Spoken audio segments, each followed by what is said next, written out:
There it is. All right. Hello. Good afternoon, and thank you for joining us today for this panel. My name is Samantha Bishop-Simmons. I'm an undergraduate research specialist here at KU, and today we're going to be hearing about the experiences of these three faculty members who received the inaugural KU Libraries Information Literacy Mini-Grants in 2018. So they'll be speaking about their thoughts on the process, how wonderfully their collaborations with librarians went, and the result of this collaboration on student work as best as they can tell at this point in the semester. So first, I'd like to briefly go over what participation in the grant entailed. KU Libraries offered 3 mini-grants in the amount of $500 to faculty who committed to working with a team of librarians to redesign an assignment in an undergraduate course to meet an information literacy learning outcome. In partnerships with librarians and library staff, faculty explored ideas for assignment redesign to deepen students' information literacy skills. So in collaboration with librarians, recipients of the mini-grants had a long list of things that they were expected to do. They had to meet with librarians 3 to 5 times during the fall semester. They were to redesign a major assignment from the course to scaffold information literacy skills throughout the research process. They developed an information literacy learning outcome for the assignment. They established a baseline metric for student information literacy skills. They created a rubric to assess information literacy skills. They implemented the assignment in the course during the spring semester. And then they're going to share student learning artifacts with libraries after implementation for the purposes of assessment, as well as adding appropriate Creative Commons licensing to all assignments so that they can be placed in an OER and KU ScholarWorks. That's an open educational resource. And if what you hear today piques your interest, we are accepting applications for the next round of these mini-grants. Applications are due on May 3rd, and there's information about where to apply on the handouts that are scattered throughout. So now I'd like to introduce you to our panel participants. Tamara Falicov is Associate Dean for Research in the College of Liberal Arts and Sciences and a professor in the Department of Film and Media Studies. Professor Falikov's specialty is the study of Latin American film industries, and she is a significant contributor to the KU Center of Latin American and Caribbean Studies. Maggie Mapes is the director of the Introductory Communications course in Communication Studies. Her work examines the intersections of feminist rhetorical thought, new media, and public pedagogy.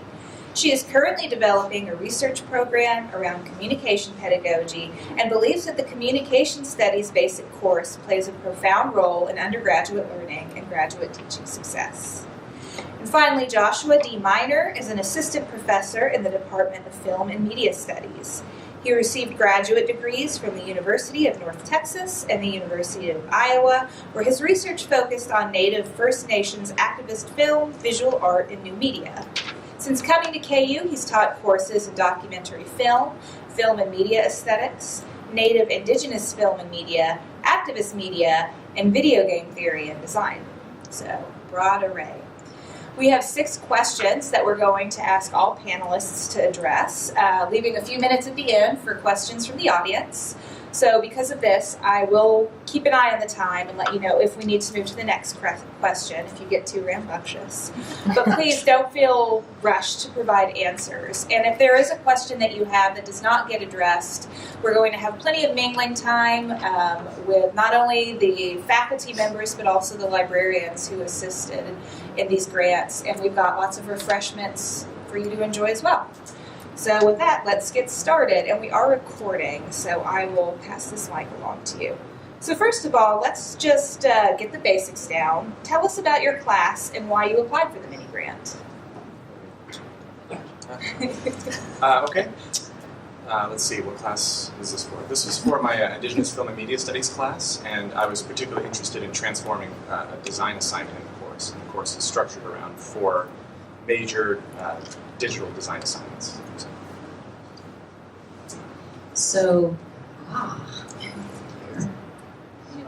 Hi, Tamara. Sorry about that.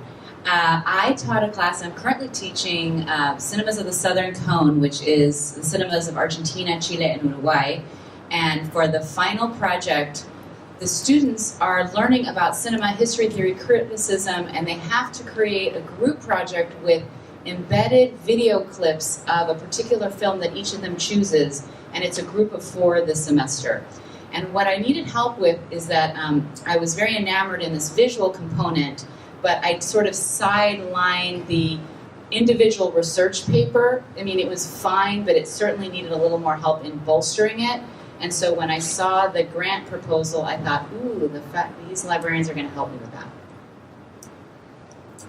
that. My class is the Capstone research course in communication studies called Digital Rhetoric. And so when I first taught it last spring, I realized that the course, which results in an original research project for undergraduates, that there was some difficulty in those students' ability to critically evaluate, in particular, scholarly resources. And I'm lucky to have connections with the library, and so I knew that they are exemplar in their ability to assist in scaffolding those information literacy skills throughout the semester. So that was my main impetus, to try to say, if I'm not sure, can't guarantee which undergraduate courses students have when they get into the Capstone research course, how can I still attempt to consider some of those core information literacy skills for that final original research project? Okay, now I'd like you to consider, I ostensibly have my own mic. Now I'd like you to consider the nature of your collaboration during this project. How did it compare to other interactions that you've had working with your librarian colleagues? How was it different? How was it similar?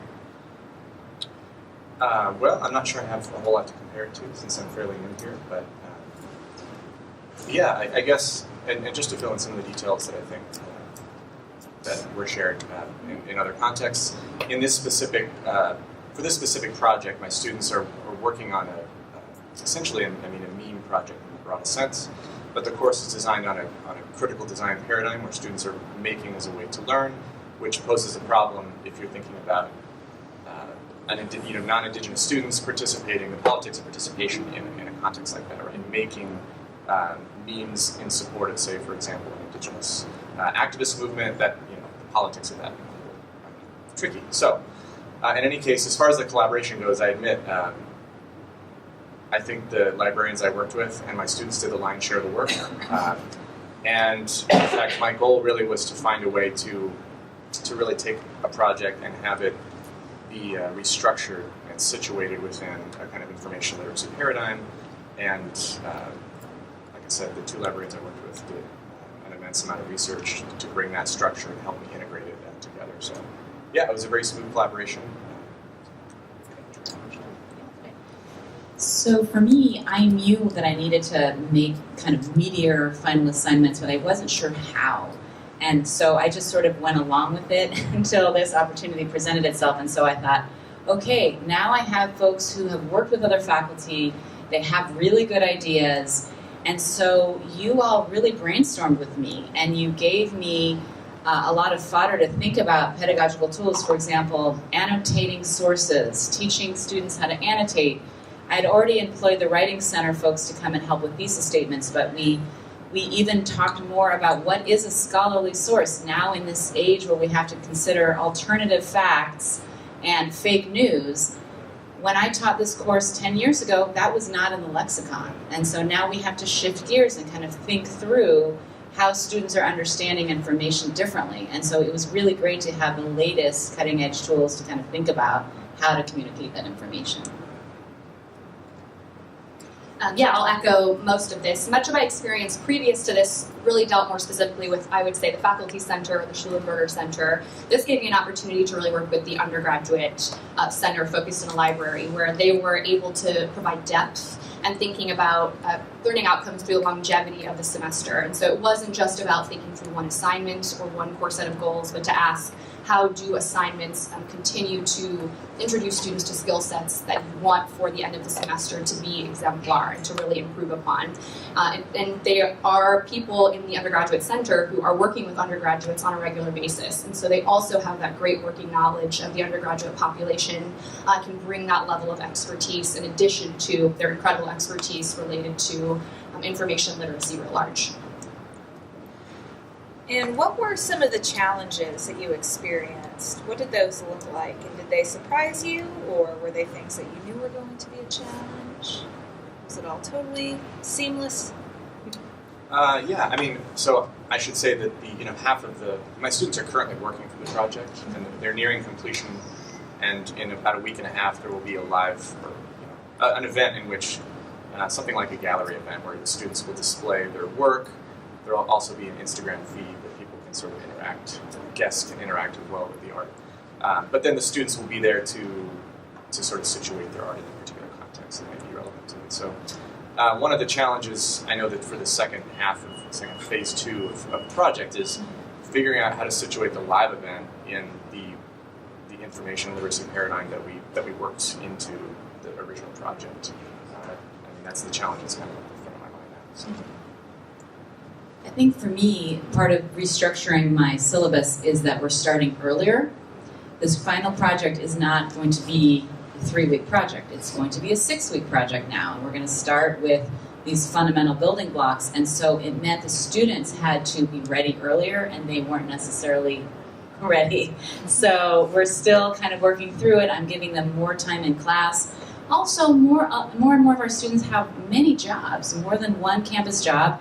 So it's harder for them to meet in groups outside of class. So I'm building in more time. I've flipped the classroom where they're not watching the film in class, they're watching it at home. So that's giving them more time to meet, not only with myself. One thing I want to add that I think is fun is that I have a few graduate students in the course, and they're mentoring the groups. So they're also going to have a run-through in a few weeks where I won't be there. And then if they mess up the PowerPoint presentations, it doesn't matter. And then the other kind of cool thing that we're doing is because I've worked with the libraries, they offer to have the event be here in this space where people can come and listen to the presentations, and if they're interested in the Southern Cone. So I've never have made it a public event before, which I hope doesn't give them anxiety, but they didn't seem to be too concerned right now. So. I think my main challenge, which was also a benefit, is working with librarians and having to translate disciplinary concepts to librarians who may not have, of course, necessarily that same experience within the field. But that was also a huge benefit because it forced me to ask important questions about assumptions I'd made about skill sets that students should do at the end of a Capstone research class. So ultimately that challenge really aided me in thinking about what are the core research skills that we want a communication studies major to end with, not instead of all of the skill sets that could possibly sort of occur. And so that challenge really assisted me in making a syllabus and a final project, an original research project that was much clearer, much more in-depth, and much more scaffolded throughout the semester. That's a great segue into our next question, which is, has this experience made you think any differently about any other assignments or courses that you're teaching? Yeah, I guess just to speak to the couple of other projects in this particular course, in this course, students do design projects. One of them is a video game design project, and one they design a documentary project. And they're, again, the challenge is students have to think about not just, say, for example, native tropes in a video game, but how to design a video game from an indigenous perspective, the development process, right, rewriting the process. And I think a lot of what I learned perhaps more than my students did in going through the process of thinking about information literacy with regard to the particular design assignment that we worked on, but that also made me rethink some of the processes of teaching, for example, game development and what that means. Kind of bridging, I think, these comments of yours about sort of stitching together a disciplinary context, a language of a discipline, with these sort of other concepts, I think was pretty useful. So the question was, what did we learn? Right, like if you think about any other classes or assignments, if it's influenced your thinking or... Well, I definitely like the layering of sort of building it out, more scaffolding with the final project. I haven't done that with my other classes, so now I want to do more of that. I really think it was useful, for example, to come to the library and have the students meet Betsaida, talk with her after class. I mean, I've always done that, but I think we added even more levels where they did a pre-work assignment, so they had to think in advance and watch some tutorials. So, and that had reverberations. In the next class, a student came up and said, I still don't think my work is scholarly enough. The sources that I'm finding, could you work with me on this? And it's the first time in 20 years that a student has really reached out and wanted better sources. Like now they know what a good source is and what a mediocre source is. I think in the past, they were all fine. They had the title of the film. Yay, finished. No, you can find better sources than that. So I think that is going to help in other classes. Yes. Yes, it did. I think the coolest thing that was, I was actually able to participate in a collaboration with undergraduate research this year that asked us and a team of faculty in our department to consider larger research concepts throughout our entire undergraduate curriculum. So what I was able to do is to come and say, it's important for us to be on the same page, but if we're considering how to scaffold these research skills throughout the curriculum, there are resources in the libraries. There are experts and scholars who are able to assist us on an individual level or even on a larger curricular level that some faculty unfortunately may not still be aware of. So being able to bring that experience to a departmental level when we're thinking about how to increase information literacy skills. And as someone who's lucky to direct our introductory course, we're dealing with issues like you've mentioned of the need to consider the role of news sources online, what counts as truth, how to evaluate information in those settings. So this allows us to have a broader conversation with GTAs and instructors about how to scaffold those skill sets of practicing the evaluation of those sources in their own public speaking classrooms. Well, it's now mid-semester, so you've gotten deep into your classes at this point. Have you seen any improvements in student work based on some of this scaffolding that we've done? How does it compare to the work that you submitted as needing some boosts with this information literacy? Or is it too early to tell until you get finals? I think it's a little too early to tell, although I can compare to previous semesters in which I've run this assignment. I would say, just with regard to both of your comments, one of the other challenges that we face with this specific assignment is that means, whatever that means, it's a really shifty ground, right? I mean, to try to pick out what's a good source or what, identify the sort of parameters of particular kinds of information with regard to memes can just be a minefield. So I guess I would say that that's something that students struggle with a lot. I think in past semesters, I've just let them kind of explore and be a little bit more loosey-goosey with it, and this time around really thinking about that, just considering it more thoughtfully and having students really be comfortable with that sort of weird space where information moves and is flowing and has to be unmoored from its meaning so that you can manipulate the meaning in the context of meanings, but also having that perspective of information. So I can't tell yet. I think once we have our performance, I invite you all to come to see the work. And that's another way to assess. I mean, are they coherent? Do they sound legitimate? But already I can see, for example, with the annotation exercise, students are selecting perhaps a scholarly article, but if they're talking about contemporary feminist women's activist documentaries from Argentina in the 1990s, but then they choose an article from 1984, that was a very clear sign to me that I'm not talking about historical periodization. I'm not explaining how, look, this is a legit source, but it's not relevant to your 1995 time span. It was done earlier. So I would not have noticed that detail if they hadn't selected a source to annotate.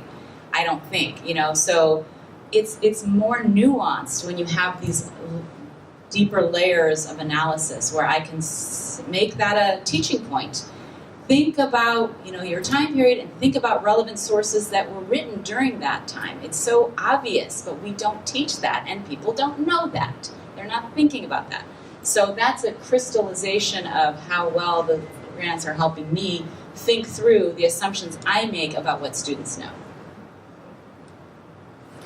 It's also a little too early. Students haven't yet turned in their original final research projects, but they have done a series of assignments that engage with the readings that were done in class, and we worked really purposefully to ask them to think about what are they looking for in those readings, how do we summarize, evaluate, and connect them to larger class concepts and ideas. And I'm happy to say those are exceptionally more helpful, I feel like, for what I've asked them to do for the final research project.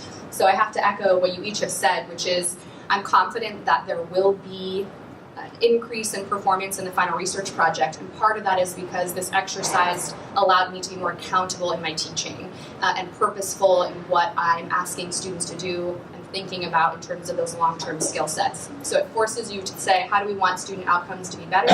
How do we relate those to our own pedagogical practices to eliminate the assumptions that we have about what students know or don't know when they come into the semester? And our final formal question is, would you recommend this program or a program like this to colleagues? Yeah, absolutely. I think any, in a broad sense, any opportunity to sort of reflect and think critically on your own assignments is phenomenal. And to work with, beyond that, to work with anybody who has a different skill set and perspective than you do helps immensely. And then on top of all of that, I think librarians are uniquely situated and trained to work on this kind of material. So yeah, it was phenomenal. I think it really helped. And which is strange to say because we met a handful of times. We spoke beforehand a couple of minutes ago, and you don't really remember what happened in those meetings. We met for 45 minutes a handful of times, and somehow things are a little bit different than they were before. But it's been really valuable to me, so I would recommend it. Well, I have to say for me it was a gift because I didn't know what I was getting into, and I thought, oh my gosh, more meetings. But they were so helpful, and I was even given the offer right before school started, maybe a week or so before, to really look at my syllabus and reformulate it and shift it around. I was a bit overwhelmed. I thought, how am I going to do this? I don't have time. And it was a gift to sit with them. I even was like, all right, Chipotle on me. What can I do? What is a small token of my appreciation, because nobody sits with you to look at your syllabus. I mean, it is such an amazing privilege to have other sets of eyes look at it that have a different perspective, and I felt that it made a major difference. So I would definitely recommend it. Sorry, I didn't buy you guys Chipotle. I didn't either. Really bad about it, There's but still time. it's true. Of course, I'd recommend it. It's incredible to be at a research institute, but I really miss something about graduate school, which was the ability to have conversational partners about pedagogy. And this was that ability to think in depth about decisions that are being made from experts who are assisting, are really interested in your well-being and interested in the well-being of student success and outcomes. So there's no downside to having these kind of opportunities, especially because for me, they've been few and far between. So having that embedded was really phenomenal, and the libraries are cool. So I think everyone should just work with the libraries as much as possible. Thank you. Okay, now we can turn it over to questions if anybody has any.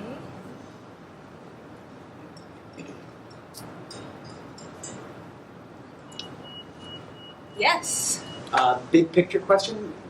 What did information literacy mean to you when you sort of started thinking about these grants? And then as the resident representative of the libraries here, what does information literacy mean to me as someone who's considering doing this?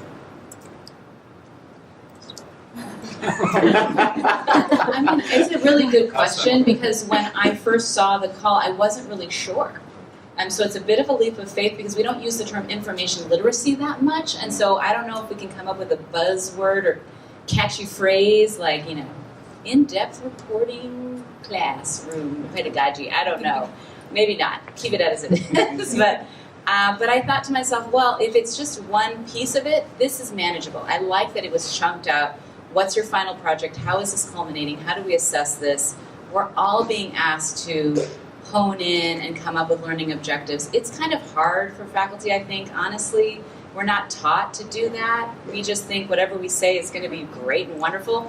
No, there are better ways to do this. So it really helps streamline your objectives, as you said, and I think it was very concrete once we started meeting. It made a lot more sense, but I will say it was a little bit daunting just learning the new vocabulary. I'm not going to define information literacy pre-collaboration, but I definitely felt like I understood it as summarizing or the ability to evaluate information. One huge part that this collaboration assisted me in being able to consider and communicating to students is that part of information literacy is seeing yourself as a producer of important information and scholarly information. And I think that can often be missing from our teaching as it relates to students, but that's such an important part for them to think about the ethical components of communication.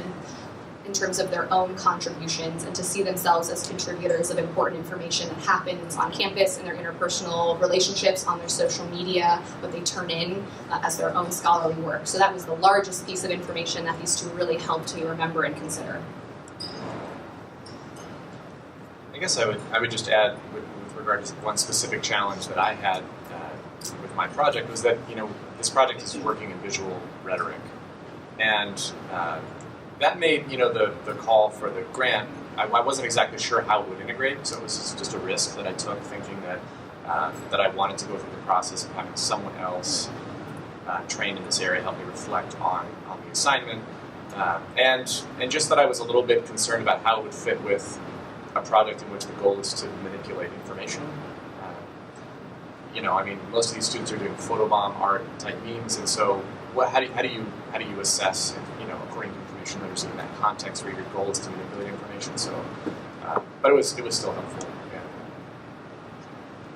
Well, and I would like the person in charge of structuring this grant to perhaps address this question. Yes, I will address that question. I'll build on it. So we thought about that when giving the call, of what knowledge potential applicants would have about information literacy. So we did provide some resources on the Links Guide about the definition and some examples of what that means. But really it also comes out in the questions of the application, kind of what are your students doing, what's the assignment, what are some struggles that they're having or that you're seeing in their work. And then we can kind of decipher that and find the information literacy skills embedded within. And everybody did it.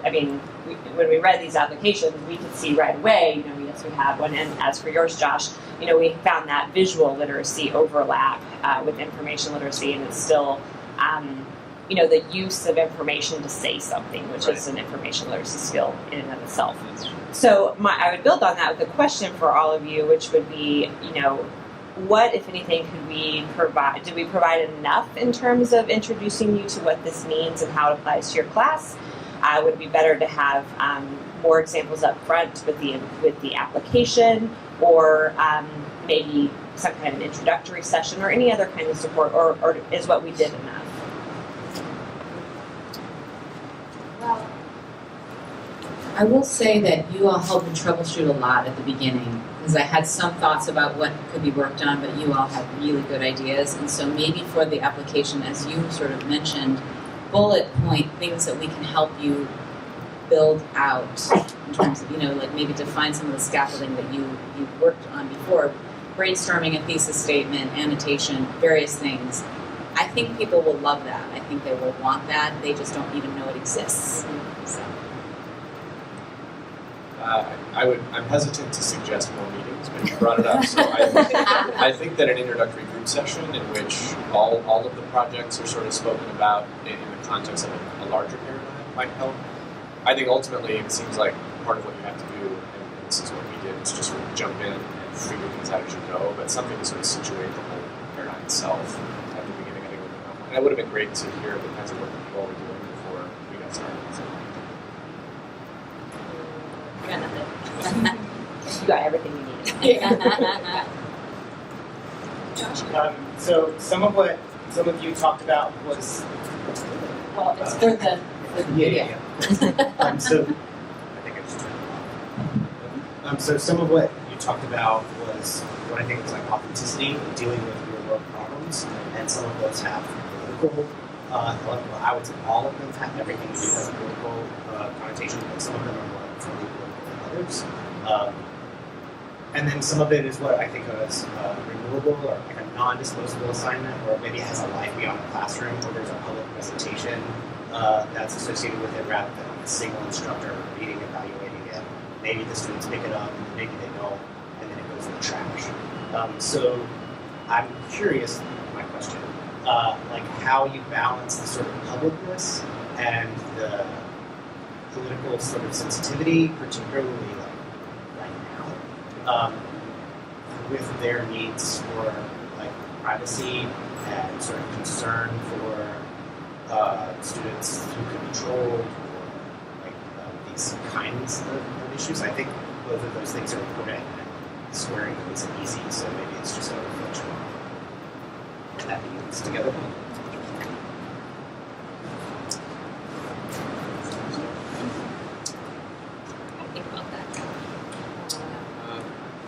The first thing that comes to mind is sort of my own sort of personal cautionary tale that I think about with regard to these kinds of assignments. I teach a tactical media course in which, and a year and a half ago, 2 years ago, during Standing Rock, I had students do essentially a street art assignment where they have to go and sticker particular places and create a kind of visual rhetoric between the art that they stick and the sort of contextual spaces around it. And I had a couple of students in particular really want to engage with Haskell, white students, and they just went to Haskell and just went to town. Right? So it was a really complicated space of political risk, and I was a little bit, I guess I was a lot nervous, right, about the implications of that and the sort of public nature of the assignment, but wanting my students to take risks in engagement, also wanting them to be careful about and consider the politics of that engagement. So the public gallery-like event that my students will do next week is not the same, but by virtue of it involving social media, I think has the potential to sort of make things politically complicated. But in general, my classes, I encourage that, so I think I just run straight through and then just deal with the consequences afterward, which probably is not the best result to see. I'm not exactly, I don't think I can answer the way you're asking, but sort of riffing off what you're saying. So my course is about Latin America. It's a region of the world that's our neighbors to the south. Many students know very little about it. So I'm always trying to position what I'm teaching in comparison to the U.S. so that we have some mode of connection. But I think for me to do the public-facing social engagement project is twofold. One, I believe our culture is highly individualistic, and one thing that I really love about being the child of a Latin American family is the collective nature that I feel is really strong, at least culturally, from what I've experienced. So I want them to work in groups. I want them to get to know one another. I want the groups to choose what they want to work on based on everything they've learned, what do they relate to. And I'm happy to report that out of 5 groups of 4 students, 4 groups want to work on new immigrants or old immigrants to Argentina or to Chile. They're interested in a hot button topic, but in the context of Latin America. So they're trying, and another group is doing gender, looking at women, transgender in Latin America. And I did not know what they were, and I spent a lot of time on the dirty war and violence and state repression and the role of the CIA and in deposing a democratically elected president in Chile, et cetera, so I'm not afraid to talk about politics and our involvement, but you just don't know how the students are going to react. So I think that's important. The other thing I think is really important is how can we institute practical skills? Working in the liberal arts, we know that we're instituting critical thinking, great communication, but I also feel like a lot of parents worry about concrete applied skills. So I say to them, you need to learn how to embed video into PowerPoint. You need to know what PowerPoint looks like. Don't put too many words there. I mean, it sounds ridiculous, but they don't learn that, and they need to. So these kind of practical skills are another thing that I want to make sure. And also, they have to present publicly. They have to stand up and they have to speak. So they have to speak orally and they have to write. So those sorts of very rudimentary skills are not always in classes. They typically have to write research papers. So I've moved away from that model and I've been really pleased with it. The original research project in this class doesn't result in a public outward-facing project, but I'm a critical rhetorician, and so every time we talk about communication, especially with this important frame of being producers of communication, part of that is reminding students that classrooms are public, are our spaces, they are the real world, they are important to the way that you communicate, and that you become accountable for how you practice those skill sets from a political and ethical perspective.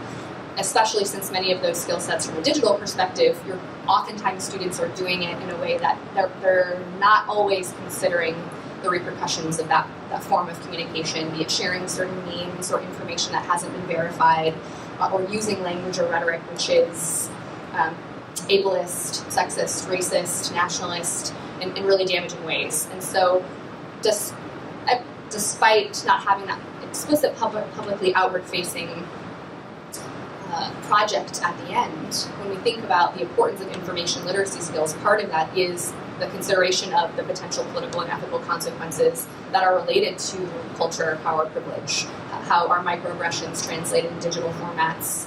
So I think it has to be, of course, an important foregrounded component of any conversation about information sharing. Quick questions. I have another question.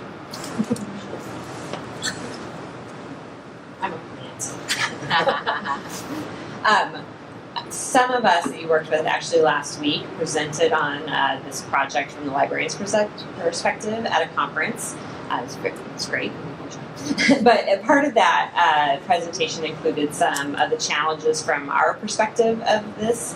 And one of the ones that we talked about being challenging was the creating some kind of a pretest or a way to have that baseline metric or baseline understanding of the skills that students do have at the beginning of the course, so that we could have something to compare later on. And at least the two groups that I worked with, we had trouble doing that. It was a lot harder in practice than it was to put that as an expectation. And so I'm just wondering if now that the class has started, and I know for each we kind of kicked around some ideas, but nothing really landed as we're going to do this. So I'm just curious if now that you're teaching the class, if anything has occurred to you that could serve as that, or if this is just a hard point to make.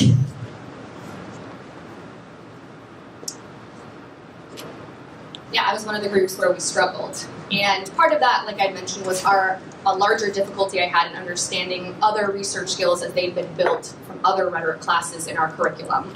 And so it was difficult. I had done a pretest last year, but it was difficult for me to ask what I'm measuring in terms of their general information or knowledge about this part of the discipline that we're using, or a specific set of skills that I wanted them to demonstrate later on.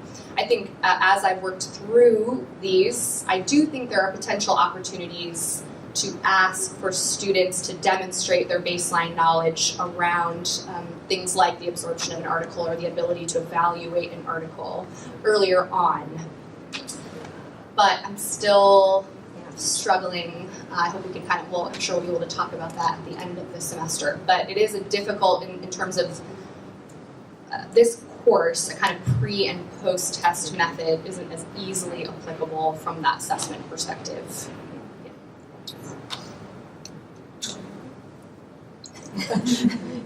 Was I in your group?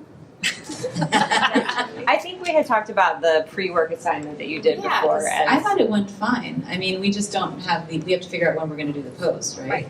Right. Yeah. So ours was more about the library and understanding search skills. How to understand scholarly sources. So that seemed very straightforward and tangible. Yeah, in my case, it was not straightforward and tangible. I think maybe there was a kind of a kernel of, when we started trying to organize pre-test and post-test kind of structure, it felt like it was going to be straightforward. And then as I moved further through, that sort of dissolved a little bit. I think I'm waiting to see how the live event goes, the sort of gallery structure. And, in the past when I've done exhibition events like that for student work, we do like a play test format, obviously especially in a video game context. But I think in this case, I want to find some way to integrate that into the live event, whether for students or guests or whatever, as a way to kind of gauge that development. So.